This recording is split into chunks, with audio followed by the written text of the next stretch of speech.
Like Scary. We are back. I hope you all having an awesome day. I'm having an awesome day. It feels great to be a horror fan.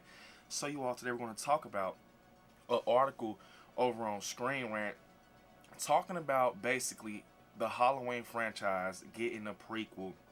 Now this is very interesting, guys, and we're going to get into it. But before we get started, definitely smash the like button because it definitely helps. So over on Screen Rant, you guys, pretty much they're talking about a prequel that's set in the 1970s. Now, I've been talked about this, having a prequel that kind of takes place in Smith's Grove. If you follow, the channel, I've done a video on something similar to this, and we talked about it on many live streams. But to get more in depth with this article, saying basically that Halloween next movie being a prequel would fix two Halloween Ends problems. Halloween Ends causes a lot of problems for the future of the franchise, but a Halloween prequel perfectly fixes many of these major issues. So, to kind of, get into that, it says, the Halloween franchise has seemingly endless deluge of sequels since the original 1978 film, but making the next film a prequel will fix two major problems with Halloween Ends. Although the future of Halloween franchise is uncertain, with there being no current announcements about the next film, it seems inevitable that another Halloween movie will release eventually. Halloween has tried and failed to make interesting sequels time and time again, meaning that the next entry should make a change of pace by being a prequel to John Carpenter's Halloween. Also, saying that Halloween next movie being set in the 70s can recapture the original tone. One of the biggest problems with Halloween reboot trilogy is the tone. The films are a lot goofier than the original 1978 film, and that in no small part of the writing styles of comedians David Gordon Green and Danny McBride. This more jovial mood really clashes with the tone of the original Halloween, which was a gritty, down-to-earth slasher movie. John Carpenter's Halloween was gruesome and dark. The Halloween reboot trilogy is over the top and silly, something that only becomes more apparent as the trilogy goes on. While the tone Halloween Ends isn't bad, it definitely doesn't fit in the franchise's earlier films. Also saying, however, this can be fixed. Making the next Halloween movie a prequel means that it will be set in the 1970s. Much like the original film, a Halloween prequel set in the 70s will be able to capture the gritty, isolated feeling of Halloween and other early slasher movies. Like the Texas Chainsaw Massacre, the prequel wouldn't have to worry about the problems of modern technology, with these things like phones making horror movies difficult to write. A prequel could even use the same filmmaking style and techniques as the 1978 original movie, allowing the film to return to the original tone of John Carpenter's Halloween.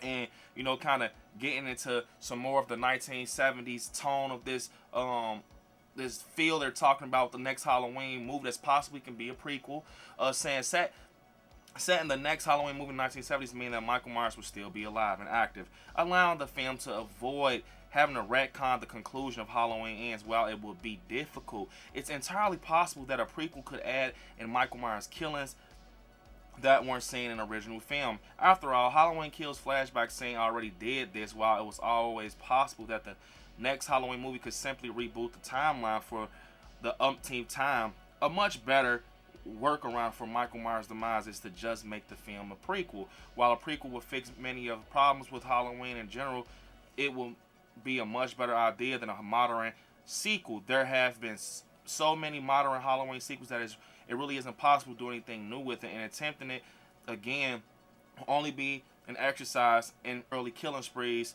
would allow for a much more unique story tone and feel no matter how it's done. A Halloween prequel is almost certainly the best direction for Halloween Ends. So, to kind of get into this and everything, look, we've talked about the prequel route. Now, I can see it happening for sure. I can see it happening, with you kind of focus on Dr. Loomis and, Michael and Smith's Grove. Now, I feel like when you dive into that prequel route, it's kind of in the same boat as the Rob Zombie's Halloween. Things will start to become explained. Now, you know how Halloween can get when things become explained. A lot of things can kind of start becoming revealed. The mythology gets played with when it comes to Michael. Now, one thing I don't agree with in this article is that saying that the prequel is the only route. It's not, because we got the Halloween 4 route with Danielle Harris. I hate the fact that people are overlooking that. You know, Halloween 4 deserves its flowers. Not even just Halloween 4. Danielle Harris, Jamie Lloyd, she deserves her flowers, and I know for a fact she can carry a Halloween movie. She's done it as a kid. So what makes you think she can't do it as an adult? I think it's like the perfect opportunity right there. I even threw out the fact where you can kind of erase the Halloween 4, just like the whole thing, and just take the same like base and make it a direct sequel to 78, following place off Jamie Lloyd, which is Laurie Strode's daughter, since Jamie Lee Curtis is not bothering with Halloween no more. It's definitely ways. I just feel like it depends on the writer to have the vision. You know what I'm saying? Now, the prequel can definitely work, but I feel like you're going to get stopped at some point, to the point you're going to start talking, you know, about other characters more than Michael. It's going to kind of still feel like you're going to focus, like, you know, Halloween ends, focusing on Corey. Because I feel like at a point, once Michael escapes Smith's Grove and everything, you're going to come back to a point, you know, I feel like it's going to just set a weird tone, but I can see it happening. I like it. You know, if we, you know, I'll definitely check it out. But, you know what I'm saying? I think a prequel will set you in your steps, especially with a Halloween movie, because once it gets to the point, because in 78 is when Michael gets the mask, you know, some rope and some coveralls and all of that. And that's the Michael we love, you know. That's like, you know, us having James Jude Courtney fully walking around out the mask. I feel like Kills 2018 and Ends, they balance the unmasked Michael, like, perfectly. But with a prequel, we're going to see a lot of unmasked Michael, you know what I mean? I feel like you're going to have to go that route, or you're going to have to go that route where it's getting shot like 78. Now, I love that they kind of said it's going to get, we can get it shot like in the 78 style, how they did back when they filmed Halloween 1978, which is very possible because, one, the flashback scene was amazing. I could have, man, I swear when I seen that in theaters, I'm like, wow. It feels like this was like unused footage for Halloween 1978. You know what I'm saying? And it was just perfect. Tom Jones Jr. can definitely play Loomis in the prequel. You know, I don't know how it can look possibly like in certain lighting. You know, because he's going to probably be out in the daytime. Because I feel like he can definitely play it. But I feel like in the prequel, we're going to really like, oh, this is not Loomis. And Kills, the way the lighting was with the prosthetic and everything. Big shout out to Chris Nelson. It was like, holy shit, is this Donald Pleasance? But I feel like in the prequel, it's going to be more daylight shots. So, you know, you can start doing things like that. Either way, I feel like you're going to have to start going with a new crowd with Halloween because you don't want things to be repetitive. But a prequel can definitely be an option. That's one thing I want to say. A prequel can definitely work. But something else I want to kind of say is that you can also do like a trilogy, a new trilogy, being you can remake 78, redo Halloween 2, and kind of make an ending, just like 3 films, like solid films, almost similar to what they did with David Gordon Green, which is remake 78, just kind of make like a full story, kind of add new things. I'm gonna do a video on that here soon, got more details with that, but yeah, it's a lot of ways you can do it, and I feel like it will be cool. It will definitely be cool to go the prequel route, but I feel that the next thing they're gonna do is a fresh start, because with a fresh start, you got to think, you can create your own Halloween films after your fresh start. You can put new characters in there, similar to what Rob Zombie with Scout Taylor Compton, you know, and those characters. You just got to pick some ones that us fans can get invested in, you know what I'm saying? Like, similar to how the Core 4 is in Scream 6. I feel like they can definitely do it. Now, and another thing I want to talk about is, you know, if they remade Halloween 78, yeah, cool. 1978, you know, Halloween. But you can also do something similar with a modern day crowd, man. Like, you could tell like a modern day Halloween story with the same roots, you know, with the Laurie Strode and the Michael Myers and the Dr. Loomis, but kind of give it your own feel. Don't kind of make it too, you know, 2023-ish. You got to kind of still have some old feel. But when I mean modern day, it's like similar to how 2018 is. You know how they had that look when, like, the modern day, I mean, to kind of put an image in your brain is when you see Vicky, Dave, and Allison walking down the sidewalk in 2018, and they're talking about Laurie Strode.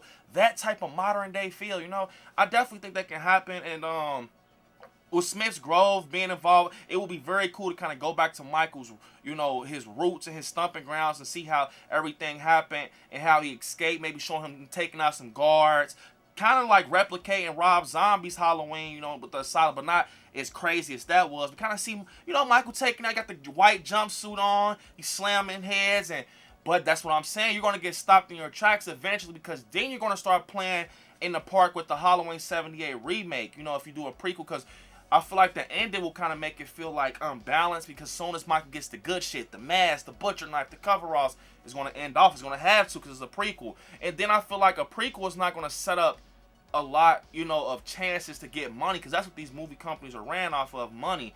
And I feel like only way that could happen is if they did a trilogy with a prequel with a remake 78 and an ending to it being like the Halloween 2. I think that could work. I think that can work. That's the thing. A standalone prequel would be cool, but it's like a, you know, it's like a just a big boom. Then once it's over, it's over. I feel like if they do a prequel with 3 films, including a 78 remake, wow, that would be crazy. I just thought about that. Like, you know, a prequel with the 78 remake and a Halloween 2 continuance, hell yeah, I'm down. Because we're going to get that, it's going to be like a build-up, a lead-up. There's going to be more of us getting a story of Michael. And I feel like if they do, I feel like if it's only a one prequel, they're going to have to stuff a lot in this prequel to make it feel like a movie, a film. But if they know ahead of time, we got 2 other films to kind of play with kills and Michael obtaining the mask, just like Rob Zombie. Like, I loved how, you know, Rob Zombie did that with his films, how Michael takes the mask out the floorboard where he planted it. And, you know, him killing the security guards and Danny Trejo in the asylum. That was cool. You know, it's like, oh shit, Michael's breaking out. We get to see the behind the scenes of him breaking out, because we, you know, watching 78, we saw a guy get up with the all white on, jumps over the station wagon and everything. I definitely think, though, they can go the 70s look route, and it will be crazy. Can you picture that? Being in theaters, having that look like Black Phone and the flashback like merged, and we got Michael in the blue coveralls, and you guys already know how I say, you know, who could play Michael? Aaron Armstrong. And eventually, you know, sad to say, yes, Michael died in Halloween Ends. That was the end of David Gordon Green's trilogy. We know Michael Myers will be back, for sure. You know, I just want to say that when Michael comes back, they're definitely going to have someone young and something similar to a middle-aged Michael, because James Jude Courtney, Michael Myers, in this trilogy recently, he was, you know, 60. He was old, man. He was getting broken down. Michael's not going to be alive and, you know, and well, and they do, you know, keep doing films with James Jude Courtney. But I think Aaron Armstrong is the perfect age to play, you know, a 78 Michael, a flashback Michael. And people, a lot of people look over that kid in Halloween Kills. And I remember I found out that shit wasn't CGI. When you see Karen looking in the window, you see Kid Myers, a lot of people like, that's CGI. We find out that that's actually, I found out, I want to say Chris Nelson said it, that's actually a kid they found that looked like Kid Myers. Bro, it's all about them looking and finding the right cast. And I feel like, yes, you can have a crowd that feels like Allison and Dave and Vicky and kind of incorporate them in that. But I can definitely see them revamping 78. And one thing I want to say, kind of wrapping up here, is that I feel like Rob Zombie's Halloween 2007 scarred a lot of people. I feel like it makes a lot of people scared. And, you know, that's the truth. As a Halloween fan, I think since when we finally got this and people were on board when they first saw the trailer, like, yeah. And then they see it and like, holy shit, no, you know, I don't want that. I feel like people are now scared to see someone attempt a Halloween 78 remake. And I think if it gets in the right hands and you got that John Carpenter score with the nice looking Myers, like in, you know, the flashback and Kills with the nice 1970 style look like they said in this article, I think we will have something on our hands for sure. And I feel like you can just picture that. Like, you can find a younger girl that kind of has that standout face like Jamie Lee Curtis, Laurie Strode, and have her playing that. But with a prequel, I feel like you definitely are going to have to make sure you do it to a point where you're not explaining too much, but you're showing us enough. You know, you got to kind of have a perfect balance, especially with a Halloween movie, because, you know, he was in Smith's Groves. He was incarcerated, locked up. And so you got to have to find out ways to make things more like, wow, you know what I'm saying? And like I said, I think it would work perfectly if they did like a trilogy with the prequel being the beginning, remaking 78 in that trilogy, and ending it off. I think it'll work. What you guys think, man? That'll be crazy. I'm down for that. But yeah, you guys, comment down below what you guys think about everything we talked about. Halloween, possibly could get a prequel when it returns back, a trilogy including a prequel, you know, just a modern day Halloween, a 1970 style look. And, you know, Aaron Armstrong being that Michael that comes back for a new Halloween. Comment down below. And you guys, unfortunately, this is the end of the video. Don't forget to hit me up on my social media. I Like Scary on Instagram, I Like Scary _ on TikTok, Brandon on Facebook, and I Like Scary on Twitter. And right there where it says subscribe, next to it, click join and become a member of the channel. Also, check out Patreon. And you guys, definitely make sure you subscribe, because we got a lot of cool things coming. Halloween Ends, filming locations. I got some stuff up my sleeve, you know, I don't even want to tell you guys about. More Halloween content. Man, you guys are in for a treat. I Like Scary, and I appreciate it. And I couldn't have done all this without you guys. But I want you all to watch some horror movies. Stay scary out there. I love you all. Peace. Until next time.